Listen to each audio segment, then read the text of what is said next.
Paul, I have a fan on. Is it disruptive? Not to me. Okay. I have one on too, but I don't think you hear it. I don't. That's good. Hi, everybody. Welcome to tonight's Film Studies Online discussion. We will be talking about Once Upon a Time in Hollywood with BMFI's own Tarantino expert, Paul Wright of Cabrini University. Paul, how are you this evening? Good. How are you? Delighted to be here. We're glad you're here. I certainly appreciated your wonderful introduction to this film. You always bring so much to the background and the context, and give people a lot to sort of chew on. And they had a lot of time to chew on it during this rather lengthy movie. So that's really good. But I look forward to talking about this movie with you and our guests. Same here. Just a bit of housekeeping. Please keep your audio on mute unless you are asking a question. You will know to state your question or make your comment because I will call on you. And I will call on you, hopefully, because you will use the raise hand function within Zoom, which you can see sort of indicated on your screen. After you ask your question or make your comment, please remute your audio and let Paul respond, and myself as well if I have anything to add. And we encourage you to make use of the chat window. Please introduce yourself to us, to other attendees, make other sort of side comments, chat as you will. And our colleague Jill will be watching the chat, and I know Paul does as well, typically when he's on these, to see if there's anything we should bring back sort of to the main conversation. But that's there for everyone to use. And if you're from outside the area, we'd love to know where you're joining us from in particular. But we're happy to see everybody. And we're glad so many of you are here to join us to discuss this movie. So let's see. Our usual suspects. And the first one to ring the bell tonight was David Glassman. David, how are you this evening? I'm good. We have missed this. We have used this hiatus to watch some other things that weren't introduced by your team, but we did miss you. And this was, Paul, this was a fun movie to watch, and it was sort of interesting for me to feel like it was fun because there was so much of these sort of negative social and other things going on. But it really was fun in spite of the length. So I have 3 or 4 things I want to throw out and see if you decide you want to chew on them. And the first is a very slight disappointment that Al Pacino was used so lightly. And I almost felt, I just want to see if you know anything or have any comment, like this was because of a shooting schedule. He was hired for 1 day, 2 days, and that's how they fit this in. The second, and this may be as interesting or not, was anybody else considered and approached before DiCaprio and Pitt? It seems like they are so perfect for this, almost as if it was written for them. And some of the reviewers seem to say that nobody else could have done it, but I didn't see anything telling me whether or not anybody else had been considered. And last, if you would sort of discuss the final scene, I know you had some thoughts on it. And as Janice and I were watching, we were sort of wondering whether it was portending for us the rest of real life of the gang returning, or was it really telling us that there were alternatives and that's what Tarantino wanted us to think about, that life has alternatives and some things aren't necessarily cast in stone, cast in this case as the people. I could have gone on for most of the hour, but I think I'll let Paul go and then the rest of the viewers. Thank you again. Thank you, David. I have a few responses. I don't know if they're answers, but responses. And I'd love to get Andrew to jump in here too, because we were talking about the ending just before we signed on officially with all of you.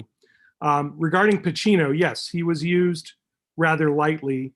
I do think given his stage of not just career, but life, keeping his contribution kind of focused and minimal was probably what both sides really wanted here. And I will say that a lot of performances end up on cutting room floor when it comes to Tarantino, because he shoots a lot and then he has to pick and choose. So you'll notice in the credits that Tim Roth is credited, but his scene was cut. So some people didn't make it into the movie at all, even some old stalwarts of Tarantino's, posse. So I think the explanation for Pacino is maybe that simple. I don't know, but that's my guess. And as far as casting Pitt and DiCaprio, my sense of what I've read is that it was very much with them in mind that Tarantino was writing that screenplay. It didn't take him long to visualize first the characters, of course, but then the ideal actors he would like for them. So that doesn't mean other people weren't considered. I don't know. I'd have to dig a little more deeply on that. But I feel like pretty early in the process, it was kind of a no-brainer that a Tarantino movie starring Leonardo DiCaprio and Brad Pitt couldn't be too bad an idea, right? That probably could work. And regarding the ending, the first time I saw it, and however many times Andrew has seen it, he can talk about this, I didn't much care for the ending, at least in terms of the gratuitousness of the violence, which may be shocking to hear from me as a lifelong Tarantino fan. In so many ways, the ending is violent, but the rest of the movie is less violent than a lot of Tarantino movies. It really isn't until the end that things get really kind of bloody. And I'd love to get Andrew's take on that. The only other thing about the ending I'll say is I do think we're meant to imagine a different alternate timeline for Hollywood at the end of that film, where Rick Dalton's career is saved, where Sharon Tate lives and becomes a player in Hollywood too, and things just go very differently than they actually did, as you expect sometimes in a fairy tale, right? It's once upon a time in Hollywood for a reason. And the novelization that Tarantino released this year that elaborates on the story also elaborates on the afterlife, if you will, of the DiCaprio character. He ends up, being a star again, being on Johnny Carson, so I guess pulling out the flamethrower really did save his career. But Andrew, did you want to talk at all about the ending? Because I thought it was fascinating what you were saying about it. Yeah, before I get to that, I did want to comment on the question about Pacino. I would think that role was intended to be that size, and that whether it was for the reasons Paul stated or a matter of schedule or budget or what have you, that part of the, I won't say appeal, but part of the expectation of Pacino taking that part was its relatively limited size. And I also have to say that I have no doubt that there were a number of figures operating in Hollywood in that era and before who sort of had that flavor about them. But I will tell you that, and I'm only going to speak for myself here, that as a Jewish American, if I had to watch Al Pacino portray Mr. Schwartz for much longer in the movie, I would have started to wonder about what sort of stereotypical depiction that was. And I'm not typically, sensitive to such things, but I don't know whether it was written that way, whether it was Tarantino's direction, whether it was Pacino having lost any sense of subtlety since, I don't know, Scent of a Woman 20, almost 30 years ago. But I think much more of that character would have very quickly become very hard to take, at least for people like me.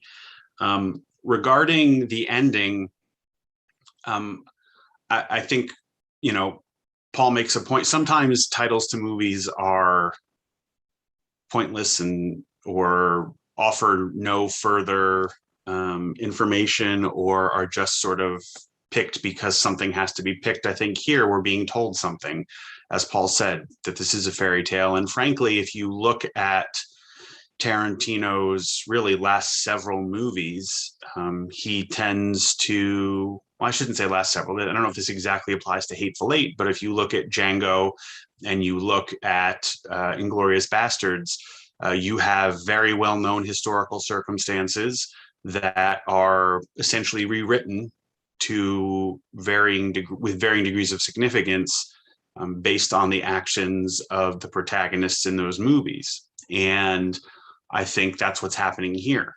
I think a mistake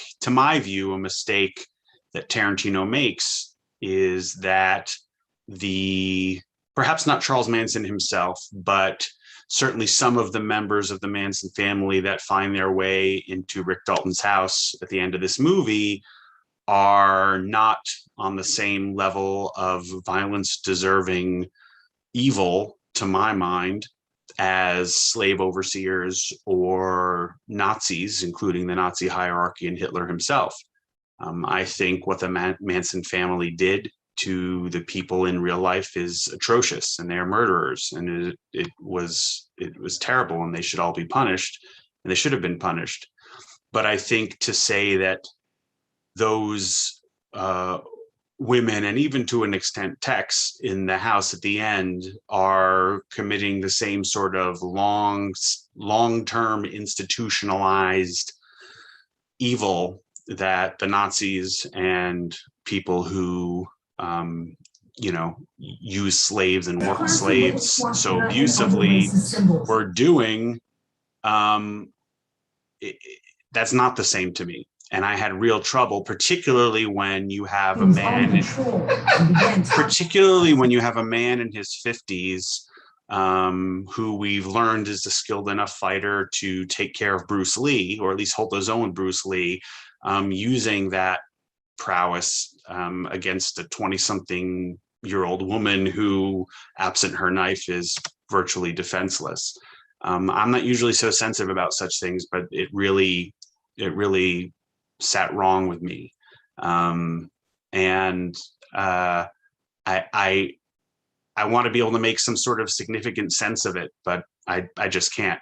And maybe some people will be able to help me do that over the course of the next hour or so.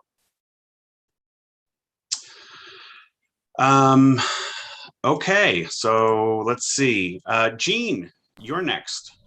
Hey guys, before I make my point, maybe one reason for the very violent ending is, just from a cinematic position, 98% of the people coming to see this movie are anticipating and expecting a graphic Manson-style climax, and maybe he felt obligated to match that with that scene, just for purely cinematic purposes. I don't know. That's just a thought I had just now. The point I was going to make was I want to see if you had some similar thoughts that I had about Margaret Qualley, pictured there. If it was intentional, I think he made a brilliant decision to give her a lot of the qualities and personality that we may have seen in Manson, since we don't really see him much at all in the film. She's got the charm that he apparently had, and she's got this trigger temper that we see. And I think she is infused with anything you need to know about the Manson family. And I thought that, and the thought came to me this last time I watched it, because I've seen it several times. Did you guys share that thought, or did you pick that up from her performance or character? The kind of mischievousness of her, right, which in some way matches that of Manson. Perhaps that is more charming, if that's the right word. I think that's maybe what you're getting at. What I also found about the character, in my own experience at least, she seems to embody a lot of the things about the counterculture that would be attractive to many people, putting Manson and his family aside. Mm-hmm. So she was playing a lot of roles there, right? She was a stand-in for a host of things. Right. And I'm not denying what you're saying. I just think there were a lot of dimensions to that character, as much of a one-note character as she seemed when we met her, right? Mm-hmm. And she is in a way, another set of eyes for us, right? When Cliff goes to the Spahn Ranch, right? We're seeing that bizarre place through his eyes. To some degree, we're watching her watching him, because she's so fixated on him, right? And I think that just adds layers to that encounter, which I actually find much more compelling than the ultimate carnage at the end. I love the scene at the ranch for a lot of reasons. And I think there was a subtlety to it that the final carnage didn't have. I'll totally grant what someone may have already said in the chat. Isn't that what you expect for a movie about the Manson family? You have to expect some kind of carnage. It just doesn't happen in the house we predicted, according to history. And so I take that point. I think the one part that Andrew responded to, that I responded to, and that my wife responded to, the one part of the movie which she otherwise loves, but the one part of the movie she can't watch, is when Pitt is bashing the brains in of that young woman that Andrew talked about. Right. And maybe without that, and I don't know what this says about me, the flamethrower doesn't bother me, but that scene bothers me. And I'm with Andrew to the degree that it provoked reactions in me that I don't normally have to a violent film. I share that. Figure it out. I share that with you guys too. I'm just wondering if that's why it exists, because right. He felt obligated to match the Manson carnage. You know? Yeah. What might have been cool to me, and I'm just trying to out Tarantino. So what do I know? I'm not him. But I love the fact that Pulp Fiction, for all its violence, ends with a conversation that diffuses everything. Right? That people walk out of there with some hope for the rest of their lives. In some cases, right, they will not end well, as we know about the Travolta character. But the way the movie ends with its nonlinear storytelling, it ends with a conversation. And I kind of wish that if he was going to undo the Manson influence on history, that maybe it could have ended that way. That somehow an engagement of some kind, it doesn't have to be a conversation like Pulp Fiction, but an engagement of some kind would actually diffuse the situation. And you could have had the same ending of the movie. But for various reasons, all the reasons you've just mentioned, Tarantino decided to go with the carnage. Yeah, I mean, I don't have a problem with them getting their comeuppance. I don't have a problem with them meeting a violent end. I feel like you have this character who clearly physically outmatches all these people, this character who's already been maligned as having killed his wife, true or not, and whatever, backstory there may have been to that. And, if he bashes her head against one surface to make sure she's incapacitated, that's fine, but it's 3 or it's 4. And, as my people say at Passover, Dainu, right? only if he had only bashed her face against the telephone, it would have sufficed us. He didn't have to also bash her head against the table and the fireplace. We're forgetting, though, that he is tripping, remember? Yeah. He doesn't have all his senses, really. He's tripping. And in one way, the fact that he's tripping on the surface seems to be his doom, right? Because as tough a guy as he is, he's now impaired in this fundamental way. And so we're not sure if he's going to survive there or not. So from that point of view, they definitely have the upper hand walking in there. They just don't know who they're dealing with, a guy who even while on acid can still have his wits about him and knock you out. But the gratuity, right, of the multiple, head smashings, which kind of reminded me, for whatever reason, because I just taught a seminar on it. There's a scene in Raiders of the Lost Ark that's much like that, when Indy's in the truck and he finally turns the tables on the German who threw him out of the truck, and he bashes that German's head into the dashboard multiple times, right? And there's a visceral satisfaction the audience has with that. But it goes back to Andrew's earlier point. It's one thing when you're doing that to a Nazi sergeant, and another if you're doing that to a young woman who's been brainwashed by a cult leader. So yeah, I take Andrew's point on that.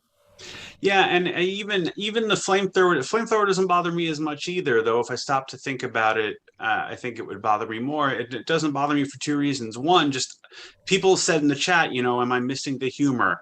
That's not something I'm often accused of, and I suppose it's possible, but I think then the question is, as someone who doesn't routinely miss humor, why did I miss it there? So in the way, it's the same question. I got the flamethrower, and I think that makes a lot more sense because one, a flamethrower in and of itself is kind of like excessively ridiculous and humorous, and the other is that Rick Dalton can't handle himself, right? That's the whole reason he has a stuntman, right? And throughout the movie, we've seen that compared to Cliff, Rick is sort of a bowl of jello. So and that doesn't surprise me at all. But I don't want to belabor this point. I think to Gene's original point, though, I think that's an interesting idea. Because we sort of know from historical accounts, and we have to assume based on the whole raft of people at the Spahn Ranch, that there was something intriguing, compelling, charming, or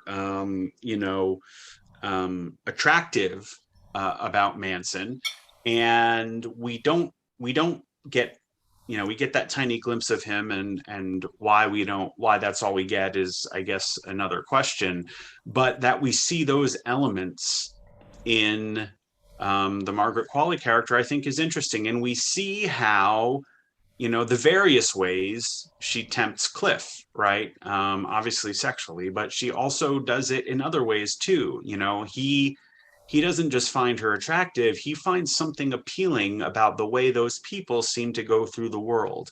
And we can tell from his shoes and the ease with which, or he gives her the peace sign at one of the intersections, and his generally more tolerant view of hippies than Rick Dalton, that he's at least open to what the counterculture is selling, even though he's technically, or maybe more than technically, too old for it. So I hadn't thought about that, but having her character sort of be this embodiment of the appeals of that world, even though she's also the embodiment of the dangers of that world, as you said, which is a really good point. Yeah, to what Andrew's saying here, and just to belabor the flamethrower for one more minute, there's a symmetry to him using the flamethrower, right? Which goes back to the movie in which he had used it with special effects and fakery. And now he kind of gets to, for a moment, DiCaprio, right? Dalton, he gets for a moment to be the real war hero, if you will, that he never was. We're told that Cliff was a war hero. And what I love about Cliff, and I think this is implicit in some of what Andrew was saying too, like Dalton, Cliff is a man out of time, right? He's not really part of the full-on golden age of Hollywood. He's too young for that. But he and Dalton are too old to be part of the hippie movement or anything like that either. So they're men out of time, but Cliff's okay with that. Cliff understands who he is and he's satisfied with who he is. And Rick never is, right? And that's the biggest difference between them. There's something authentic and self-possessed about Cliff that no one else in this movie really has, except maybe Sharon Tate, who is self-possessed in her own very different way. So that was all I wanted to add. Let's see. Ben, you have a question or comment? Hi. Yeah, I just wanted to say I'm a really big fan of the movie first. I saw it 5 times in theaters. I think I've seen it about 10 times total. It's interesting you guys are talking about the ending because to me, I think the ending is like this big release that the whole film builds to, and then it's Tarantino giving in to himself and, really going for it and giving into, what people think of when they think of Tarantino. I mean, to me, I can totally respect the view of that it's a little, unnecessary. Personally, I just thought the humor was just in how over the top it was, just that it keeps happening. And then the build up with the Mikey Madison character, with the Pitbull brandy and everything.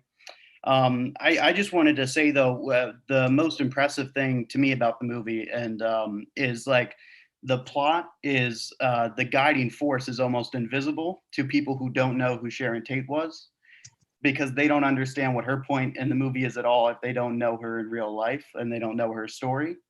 And so it's kind of like everybody in the audience who has a knowledge of her and the tragedy, they're waiting for something to happen that night.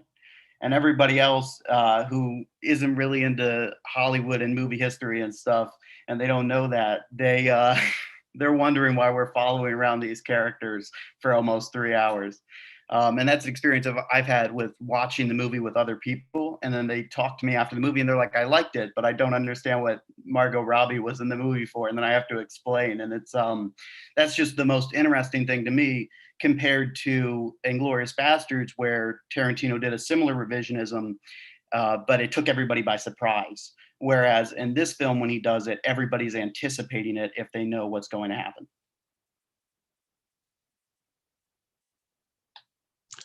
Yeah, I mean, I think that's a fair point. I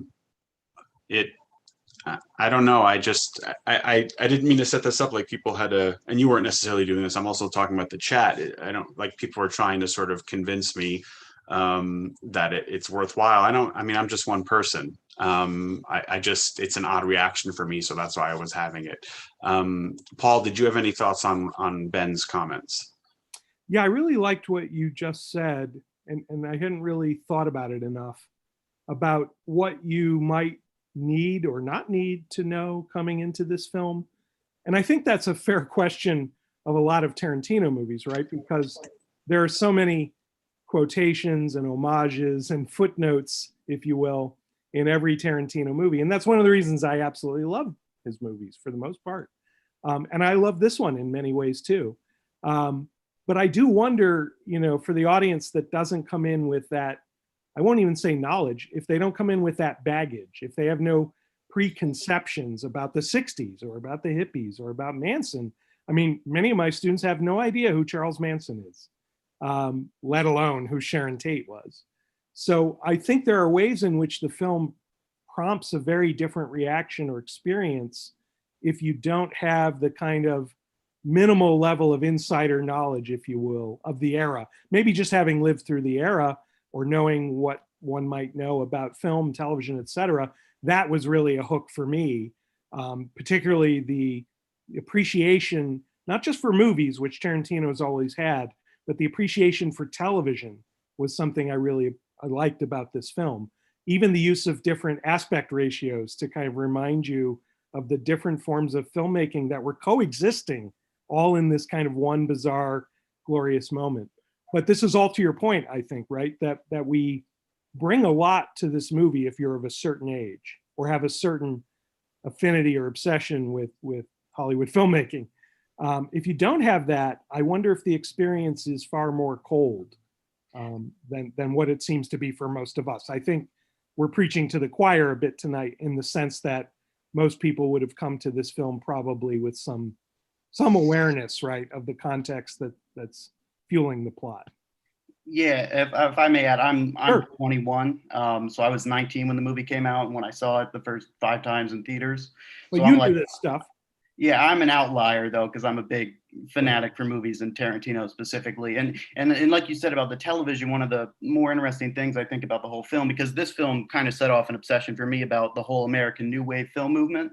But the fact that Tarantino's whole approach for the counterculture and the American New Wave is to go through outliers like Outcasts with a stuntman who's out of work, and DiCaprio, Dalton, who's doing television. He's just playing the heavy after he lost his his show, which is all a take on like the Steve McQueen Wanted Dead or Alive or Have Gun Will Travel. And people don't realize that the amount of truth and fact in Once Upon a Time in Hollywood, because the whole thing is technically fictitious, but Lancer was a real show, and Tarantino bought the rights, and he almost used an excuse like, I can't remember the director right now, but he actually did direct the pilot of Lancer, and he's not just a made up character. And I think that's one of the reasons this is like the movie Tarantino was destined to make, was this commitment to fact about Hollywood in the period that really opened up the floodgates for him to make the movies that he makes. I totally agree with you, Ben. And I think in so many ways, he had to make this movie for himself, even if no one else wanted to watch it. It feels like something he had to get out of his system. A lot of his movies do, but this in particular. And I love the fact that you're your age, and you appreciate it. You came in primed to enjoy it, but you're also recognizing that many of your peers who are your age, they'll just shake their heads, right? They don't get that context. Footnote, if you're interested in watching the kinds of shows that Rick Dalton was making, including Lancer, which you're right, was a real show. If you ever watch MeTV or any of these nostalgia-driven, channels that are on the dial somewhere that are mostly fueled by endless commercials, right? But what I do like is they actually air old Westerns and TV shows, including some pretty bad ones, including some quirky and interesting ones I didn't remember. And I think there's a kind of archiving or excavation that's going on, even in our media, industry, of that era of TV and Hollywood in general. And I think Tarantino grew up with that, as I did. But then again, you have someone like Ben who can come to it. You didn't grow up with all that, and yet you appreciate it. Yeah, and I mean, I think all of Tarantino's work is fueled mainly by nostalgia, like spaghetti westerns and the influence those all have. But I mean, this film specifically is set when he was an actual child in Los Angeles. And so like all those shots in the Carmen Gio where you're looking up from behind Cliff, those are shots that he like that was his perspective as a kid in 1968 in his stepdad's Carmen Gio. I'll hand this off to somebody else soon.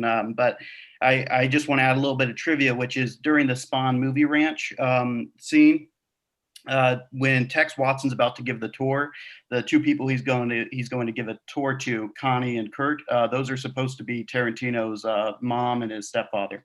Oh, interesting. That's great. That's great. And I would just take one turn of phrase you used to emphasize something. It is nostalgia driven, right? All of his movies are nostalgia driven, but it's nostalgia for the outliers, as you put it. It's nostalgia for the counterfactual. It's nostalgia for what might have been, right? Yeah. And this film especially is a fantasy. Totally. Thank you. Thanks, Ben. I used to think that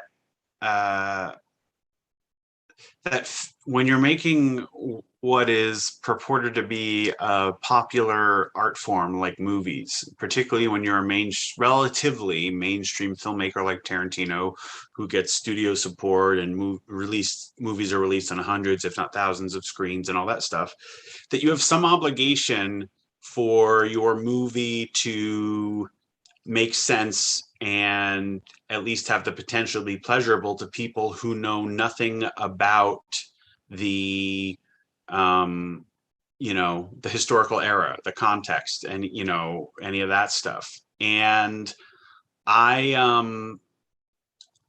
think maybe it's as I've gotten older, or maybe as more things I'm aware of more of the references that are being made, it's possible that I don't quite feel that way anymore. But one thing I will say is it's impossible for me, for example, to watch this movie and pretend I don't know, who Sharon Tate was, who the Manson family was, what was going on in Hollywood in 1969.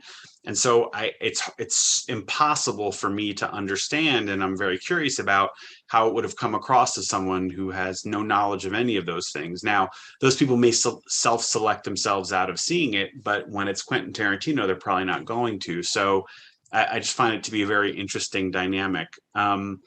Before we get to our next speaker, I wanted to mention something, Paul, that came up in the chat, that we were reminded in the chat that you had talked about in your introduction that Tarantino was sort of trying to get at certain important truths. I think might have been the phrase you used. And we have at least one person who's sort of I guess dying to know what those were, and maybe those have been implicit in some of the remarks you've made, but perhaps you could be a little bit more explicit about that at some point. Sure. It's been a while since I made the video, and I know to look at it again, so it might seem alien even to me. But one of the truths that I think Tarantino is interested in, it goes back to some of Ben's comments, actually. He's interested in the forgotten yet vitally important players in the history of visual storytelling. The people that don't end up being as well remembered. that will not be as well remembered as Charles Manson, for example, or Sharon Tate even, right? The Rick Daltons of the world, the Cliff Booths of the world. These are the people, who make the industry run. They always have. And they often get, consigned to the ash bin of history because they didn't make it for whatever reason. So for every, Clint Eastwood who goes to Italy, makes his spaghetti westerns, gets out of Rawhide, and then turns into an international movie star and eventually Oscar-winning director. For every Clint Eastwood, right? How many Rick Daltons are there? A lot, including the people who never even got as far as Rick Dalton. And I think Tarantino has a real love, a real affection for those folks, whether they be stunt people or actors like Rick, whoever they are behind the scenes, in front of the camera, it doesn't matter, that their story needs telling. And I think that is one of the truths the film is getting at. From the historical standpoint, if I recall correctly of my own video, I did talk about the late 60s into the early 70s. I talked about the coincidence, if you will, of the August timing of Woodstock and the August timing of the Manson murders, which weren't really fully exposed until later that year. But still, the fact that those two events, right, they happen so close to one another, it's just a reminder of a truth, I guess, that Tarantino's interested in, the double-edged nature, right, of any countercultural moment or movement, right? How it can be, on the one hand, something beautiful and memorable and powerful. Not that every moment of Woodstock was beautiful and without incident. We know there are plenty of things wrong, but it's remembered, right, as a particular watershed moment. And then at the same time, you could have flower children like the character played by Margaret Qualley, who gets seduced into a very different kind of gathering, a cult, brainwashed to do egregious harm and murder to people. And those two things somehow coexist. Jacob Burckhardt was a great cultural historian, Swiss cultural historian, who basically invented our modern concept of the Renaissance. And one of the things he famously said about that period was it was one of the greatest periods of cultural development in history, which we know, but it was also a time of brutality, tyranny, and all kinds of abuses. And those two things paradoxically went hand in hand. That riff on the Renaissance, by the way, was stolen by Orson Welles for The Third Man, where he says, the Renaissance had the Borgias and all kinds of bloodshed and murder, but it also produced Michelangelo, Da Vinci, etc. And then he says, what did Switzerland produce with 200 years of democracy and peace? The cuckoo clock. And I think, like Orson Welles and like Jacob Burckhardt, very different people, three very different people, right? But like them in this one way, Tarantino's interested in those paradoxical moments in our history. When, say, in Inglourious Bastards, when nobility can exist alongside an unimaginable brutality on a mass scale. That kind of yoking together of different human qualities, good and bad, creativity and destructiveness, I think that's something that really appeals to him. He likes moments in time like that. And he likes the fact that those moments are fueled by people you don't know, or people you should know but have been forgotten. I also would add that I think he really enjoys, and sometimes he enjoys it for comic effect, and sometimes he enjoys it because it's interesting to the storytelling. But I think he enjoys reminding us that these people, whether they're famous people, whether they're people meant to stand in and represent a sort of historical figure or historical type that we think we're familiar with, or whether it's sort of just a broader stereotype like a Los Angeles, criminal figure or whatever. He loves to remind us that those figures are people too. He loves to remind us that that movie stars have anxiety, and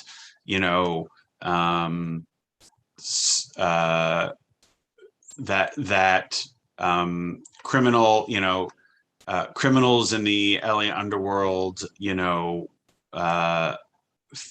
can feel silly wearing clothes that aren't theirs, just like the rest of us. All these sorts of things. He likes to remind us and show us those small moments where we see these people having the same sort of insecurities and quirks and things like that. And I think that, you know, one of the most interesting, and I would say, I guess, in some way rewarding things about this movie is how much we get to know Sharon Tate, someone whose name is very well known for ultimately a reason that unfortunately does not primarily kind of belong to her, right? She's remembered most widely for being a victim of a horrible crime.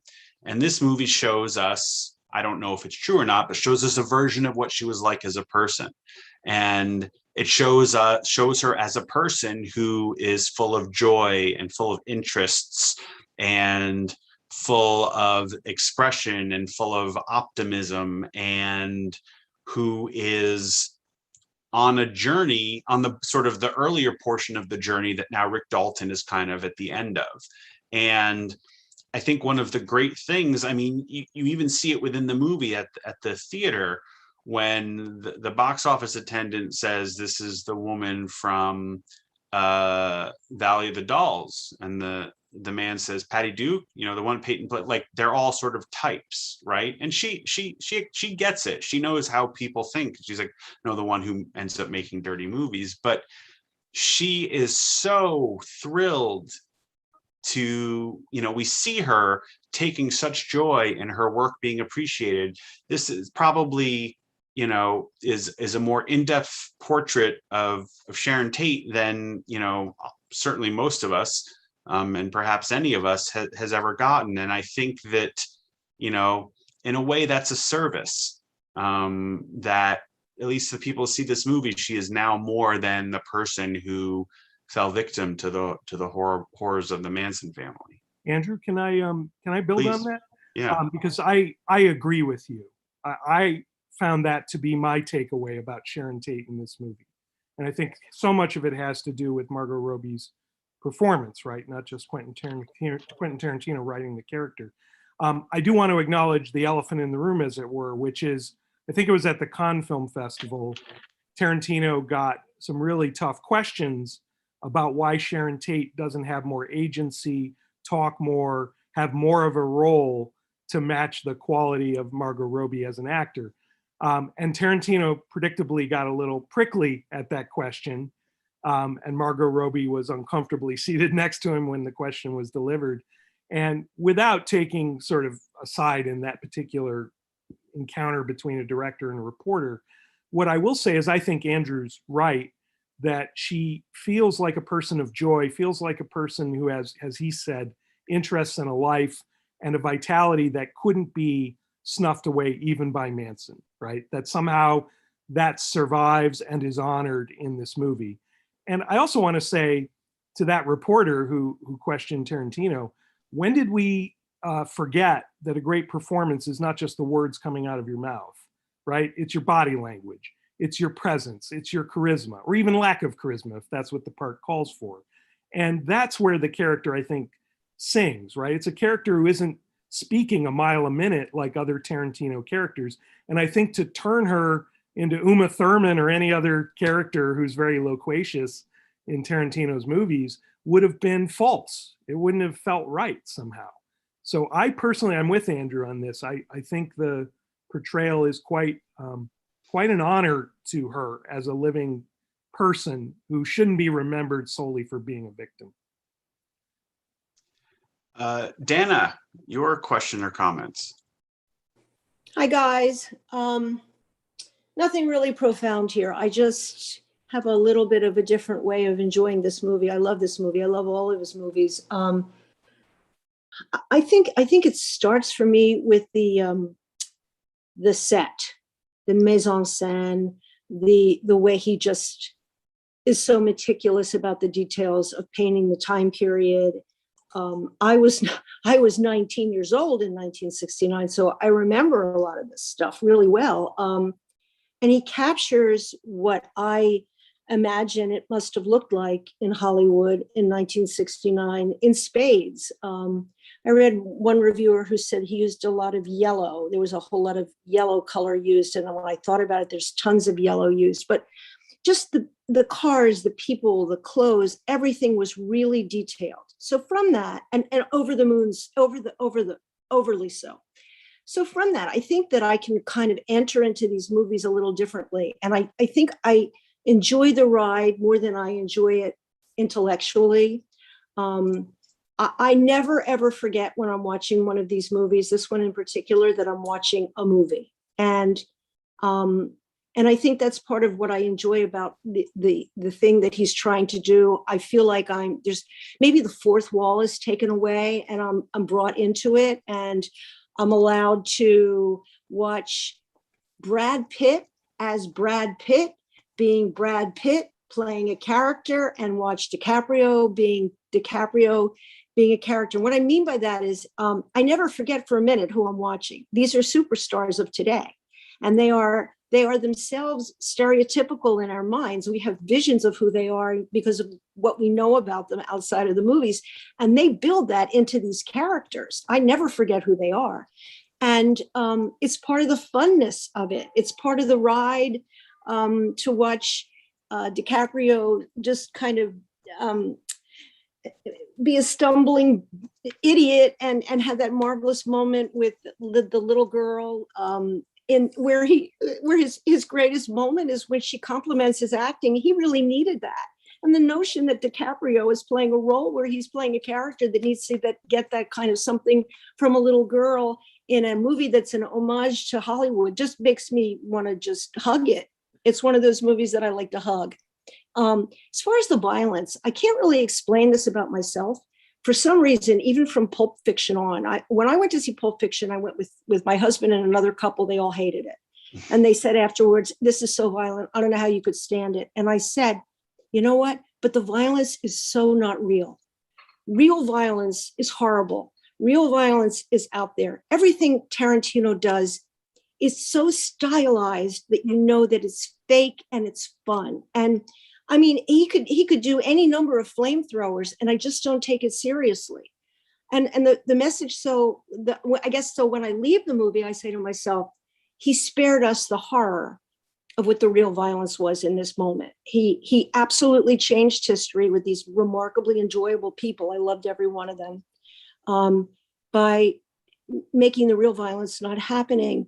So it kind of excuses the over-the-top violence because it's just plain not real. And that's why again, it's the ride that's so much fun. Little things like the feet, the girl's feet on the Sharon Tate's feet in the movie theater, and the feet on the dashboard. Wonderful moments like that just you never forget that you're watching a movie about a movie. And as a moviegoer, that makes it all worthwhile for me many, many, many, many times over. So great choice, fun to talk about it, great discussion. Thanks, Dana. I'll try to respond to just a couple things I was hearing there. First of all, just footnoting, the feet are very popular. Women's feet are very popular in all Tarantino's movies. Think about the number of times you see Uma Thurman's feet in Pulp Fiction, Kill Bill, etc. And Tarantino has more or less acknowledged something of a foot fetish. I don't know to what extent in his personal life, but certainly in his movies. But there's something, to put aside Tarantino's penchant for going to the feet, there's something kind of charming and engaging about Sharon in that moment. And I take fully what you're saying about the kind of beauty of that scene in the theater. I also liked what you were saying, because it was something I wanted to talk about too, about DiCaprio's performance on set when he first is flubbing his lines, even though he prepared, but he also drank too much. And so he goes into his trailer and has a fit, and finally comes back and really hits a home run playing the villain on that TV show. And then the Julia Butters character, the young girl, encourages him and says that's the best thing she's ever seen. And I think she really means it. And he takes it very much to heart in that moment. And I had said in the chat, my favorite scene is Cliff at the ranch, but this is my other favorite scene, DiCaprio on that set. And when he kind of breaks into tears, at that compliment, you really are moved by it. And it gives Rick Dalton new dimensions. And I do think it's not an easy performance. You know, I know he's DiCaprio, he can do a lot, but it's not easy to be a world-class, you know, award nominated and winning talent like that and play someone who isn't that talented, who never got the breaks of a DiCaprio, probably hadn't earned the breaks of a DiCaprio, and is floundering in his career and basically feels like a has-been. To play someone like that, to play him at his weakest, to play him when he's flubbing lines, and then to play him when he has this one brief moment where it all comes together. And I know Andrew can relate to this. As teachers, you know, those moments are few and far between. Whatever other people think about what we're doing, they might love it, might hate it, whatever, but we don't feel that satisfaction a whole lot, or at least I don't. There are only a few moments where I feel it, where, you know, I don't have Julia Butters whispering in my ear, but I can at least recognize that it was a good performance, you know, in terms of teaching. And I love that moment with DiCaprio as actor, with Dalton as actor, because it gets at all those layers that Dana was talking about. And in that way, the performances are like one of those Russian Matryoshka dolls, a nesting doll. There are so many different layers to this when you think about the actors that are inhabiting these parts. Well said, Paul. Stephen, you have a question or comment? Yes, well, on the violence, I think it's sort of predicated on the title. I expected some sort of climax of violence. I understand some of the comments about it being a little bit over the top, but there's even a quote in there. One of the Manson girls, even she sort of hints that it's going to come when she says that, you know, they all deserve it because that's what they're serving up, so that they're going to get it. She didn't know she was going to get it, but you know, it's a theme in there. But the two things I want to point out was, you know, the late career of Bruce Stern. I just love his roles, you know, how small they are or big. You know, I loved him in Big Love, and I just thought he was spot on, perfect in this. And just to follow up on the comment on the young girl, the other aspect, other than her complimenting him, is when she first meets him, she's doing her acting in the new style. I guess she's staying in character, method acting, I guess it is, or something like that. And he's like, you know, I was wondering if there's a comment in there, if you know, if that's an intentional comment, that was a time when old actors were being displaced by new people who had a different way of acting. Thanks. Thanks for that, Stephen. I will say that we had, oh my gosh, I'm sorry, I just drew a blank. I had something to say about your first point, and now I've forgotten what your first point was. Can you remind me, Stephen? Yes, my first point was about the title, you know, indicating that it was going to be violent, and that the girl, one of the Manson girls, actually said that it was, you know, that's what they deserve, and because they feed it to us, so they're going to get it.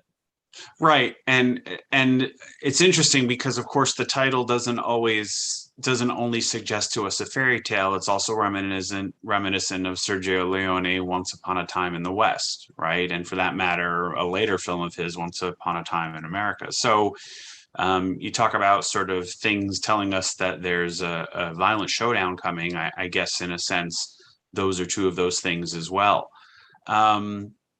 Regarding your second point, it's actually fairly late in the game in Hollywood history for that sort of transition to be depicted. I will say that, you know, as you get further away, sort of, let's say from 1950 and closer to the mid to late 70s, you have more of a switch happening between sort of adherence to the method, which, you know, or some related approach to acting, and the more sort of traditional, which I will grossly oversimplify and insult by calling sort of pretend acting, right? Which of course is not what it is.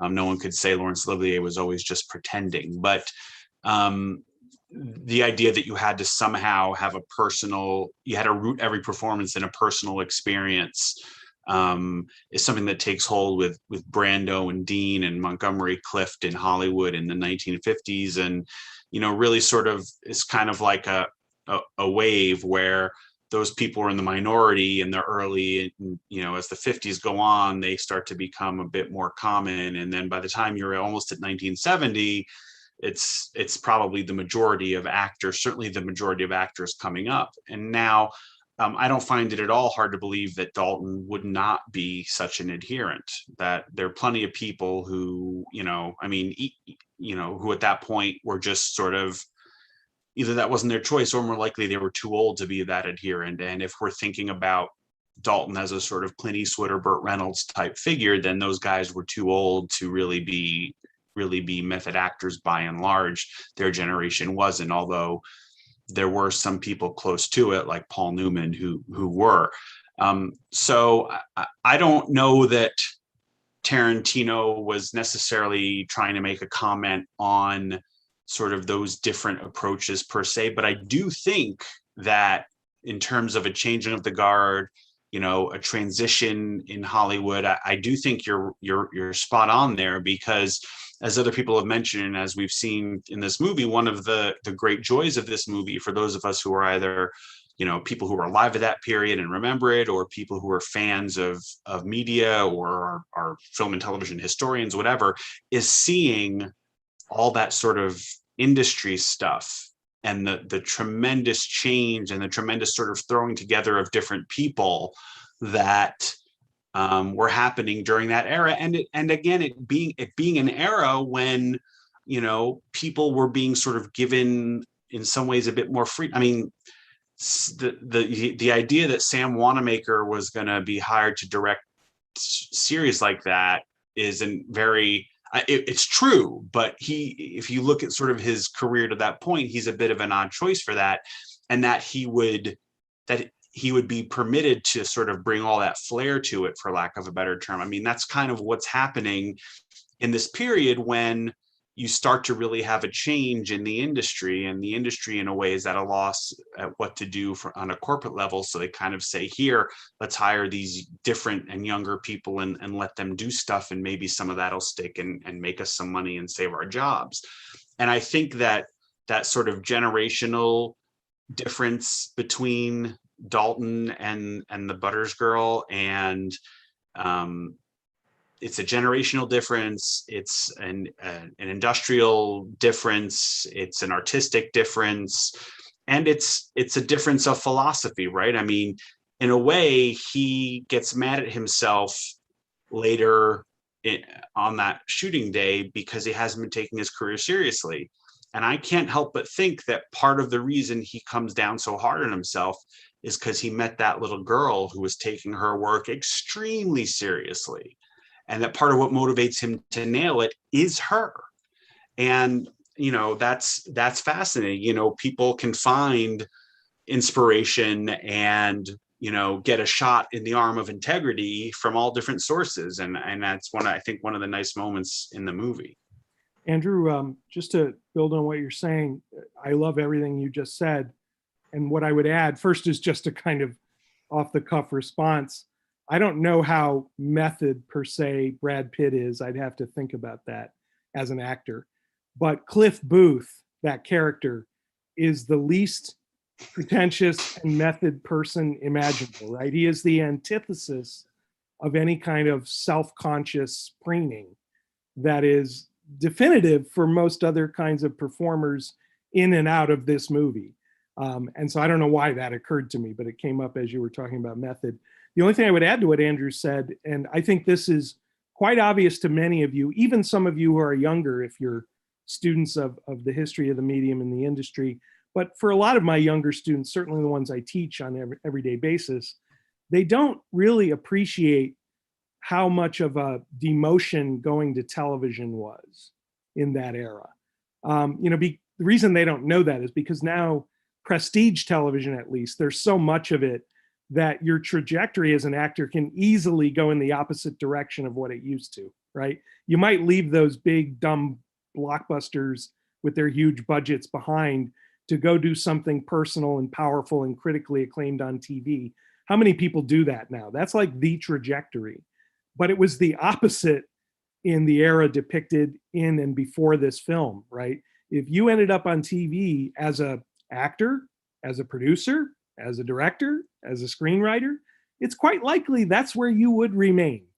And so that sense of being cast into the purgatory of TV is definitely something weighing on Rick's mind. And it's part of the conversation with Pacino, right? Who's pointing out that even in the universe of TV, Rick, you're already in a worse spot than you ought to be because you're the heavy who gets beaten up every week. So why don't you think about Italy, where at least you can win a few fucking fights, right? That's the way Pacino puts it. So thank you for that, Andrew. I think that industry and history perspective is vital to appreciating this film. Well, and that sort of, you know, that sort of ghettoization of television persists far after this period. You know, it took the movie studios longer than it should have to realize that TV wasn't going to be their enemy. It was going to be their friend, because TV shows weren't going to stay live forever. It was just not feasible for an operation on the scale that the television networks were moving towards. So they would need, you know, cameras and locations and costumes and all the things that the studios could provide and still provide to this day to television production facilities. So they eventually, first they realized TV was a friend of theirs because it was another place to sell their movies to be shown, but then they realized they could get into production and be involved in it. But that doesn't mean that they didn't think of it as, you know, the freckled stepchild. They still didn't have respect for it. I would remind people a movie from 1992, Robert Altman's The Player, starring Tim Robbins, which is, if you like inside Hollywood things and you haven't seen it, is a really great movie. At the beginning of that movie, Tim Robbins, movie executive, is hearing a bunch of pitches, and he's hearing a pitch from these two screenwriters, and they say, this is a movie where in this movie, a TV star goes to Africa. And he before they get to the next sentence, he says, whoa, you want to put a TV star in a major motion picture? And they say, no, it's a movie star playing a TV star. And he says, oh, okay, that's okay then. And that was 1992. So that, I completely agree with Paul now. I mean, you know, you have multiple Academy Award nominee Kate Winslet doing Mayor of Easttown. Well, I guess it's HBO, it's not TV, right? But that's why HBO had to have that slogan 20 odd years ago. Yeah. Because it took the Sopranos to change this and everything that came after it. Right. Because HBO was TV, and people didn't expect the quality or the challenging nature of work then that they do now. Of course, now we some people would say it's all on TV. That's not true. We show plenty of interesting and challenging and well-made movies at the Film Institute, but that was a huge thing and a huge part of this movie, and something that might be lost on more recent generations who can't remember that time. Ed, you have a comment or question? Yeah, I got a couple of comments. First of all, I thought the ending was particularly appropriate, symmetrical in the sense that at the beginning, the Rick Dalton character said he's only one pool party away from Polanski. And at the end, he's brought in with open arms by both Sharon Tate and Jay Sebring, which I guess is the next step from Roman Polanski in this context. The second thing I wanted to mention was I listened to Paul's video discussion today, and he talked about Woodstock being close to the time of these murders, the actual murders. And what I was thinking might be more relevant was the fact that in 1969, in addition to Woodstock, which was kind of considered the epitome of the flower generation and so forth, you had Altamont at the end of the year. It's almost as if everything rose up in wonderful flourishing, and then at the end of the year, you can watch the movie Gimme Shelter as just as an example of what Altamont was like. So I think that was probably, maybe there's an analogy to the way the movie industry was changing in 1969, and people like Dalton and Booth were kind of on the way out. Yeah, I like that mention of Altamont. I think we can't forget that. It's another touchstone here that, of course, often gets compared to Woodstock, but is appropriate, I think, very much to the way this film ends. The novelization that I mentioned in the video, if I did mention it, I think I did, where Tarantino expands on what became of these characters, expands on the story. To your point about Rick and Cliff being, left behind, as it were, because of the way the story ends, the fairy tale ends, Rick ends up having a career and ending up on Johnny Carson and, having a life that he really wanted all along. So again, that's the fairy tale element, right? Because guys like Rick and Cliff historically didn't make it.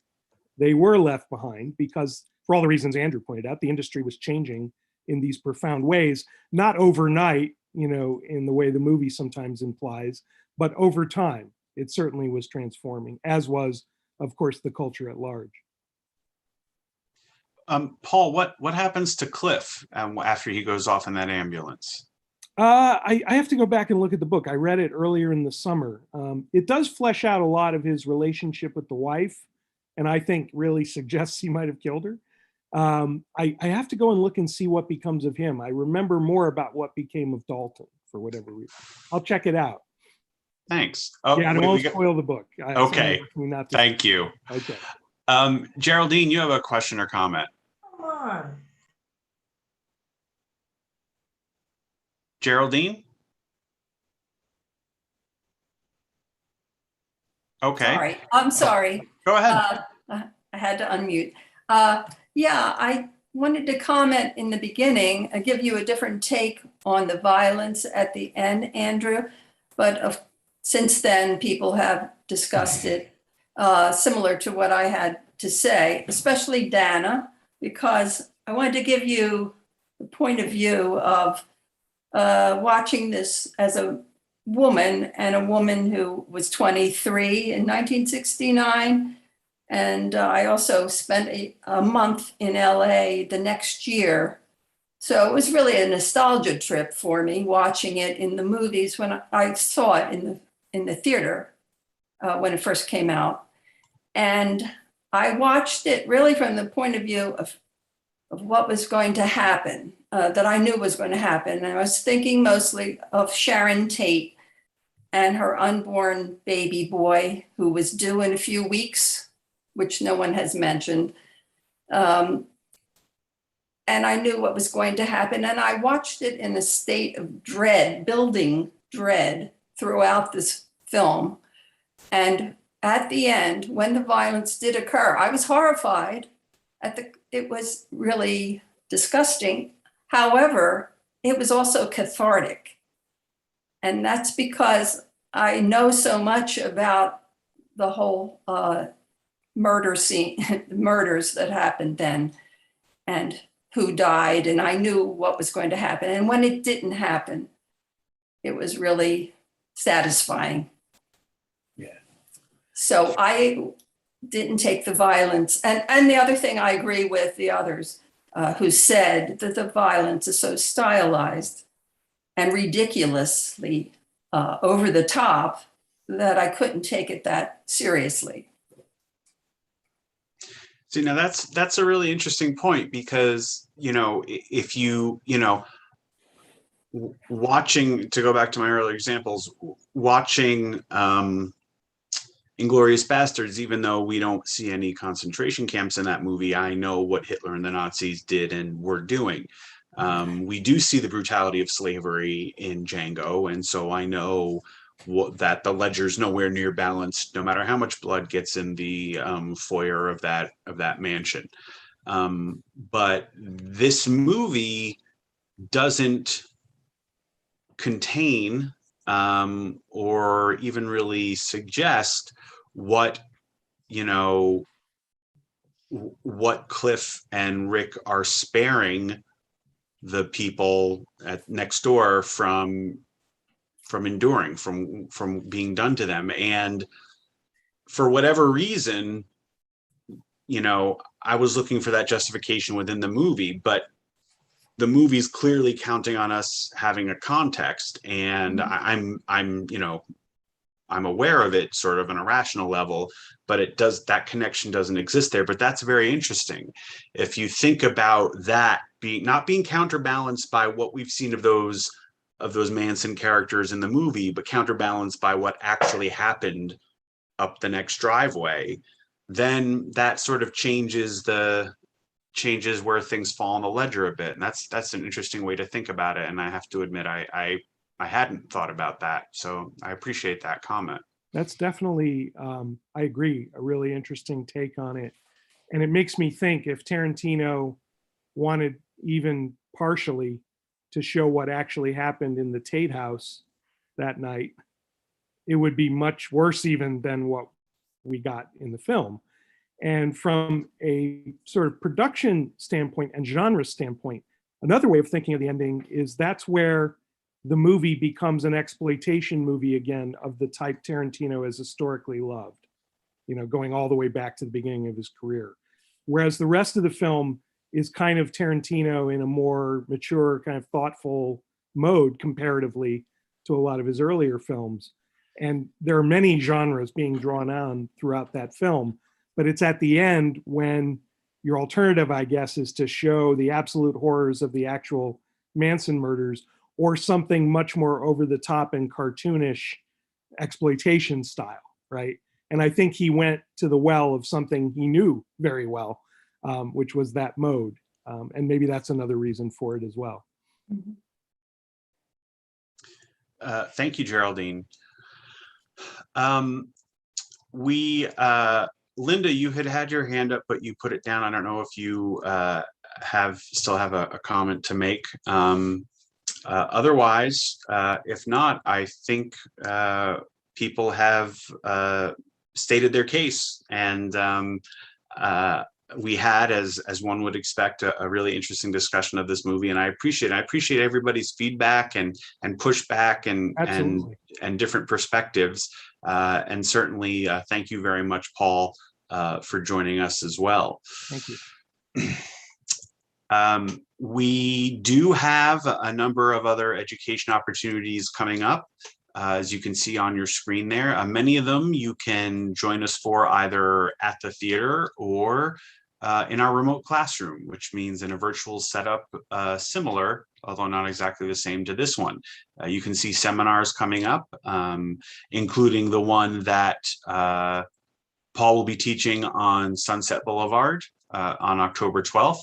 We have others coming up on 2001: A Space Odyssey, on Pan's Labyrinth, on Mulholland Drive, and we are starting another session of our 10-week film history discussion series on Monday, September 27th. That is only available on site at the theater, and we hope to see you there.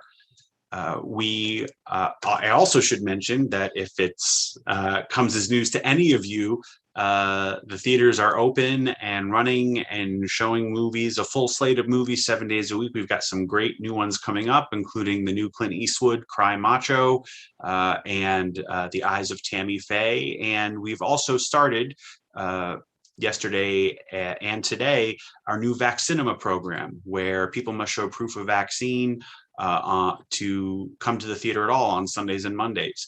So if you've been on the fence about whether to come back, there's those days in particular might be a bit more appealing to you, but we have a host of safety measures in place all the time as well. So please visit brynmarfilm.org and find out what we're doing. I hope you get our emails. Every Thursday we have an education email, and this Thursday's email will announce what our next film discussion will be, which will take place next month. And I hope to hear from some of you, many of you then. In the meantime, we appreciate your support no matter how you give it, whether it is joining us today, whether it is joining BMFI as a member, or coming to the movies. We appreciate it, and we'll take any shows of support we can get, and we are thankful for them all. One of the biggest shows of support we have gotten are from our wonderful faculty, like Paul, who continue to join us on these Monday nights, purely because they love movies and they love engaging with our patrons and students like you, because of the quality of conversation and give and take that we had we have in our discussions like the one today. So thank you all for joining us. Paul, thank you for your wonderful introduction to this film and for your wonderful points tonight. As always, a pleasure. You too. And thank you all for joining us. Until next time, take care and see you at the movies. Bye-bye. Good night. Thank you all. Thank Thank you. you both. Thank you.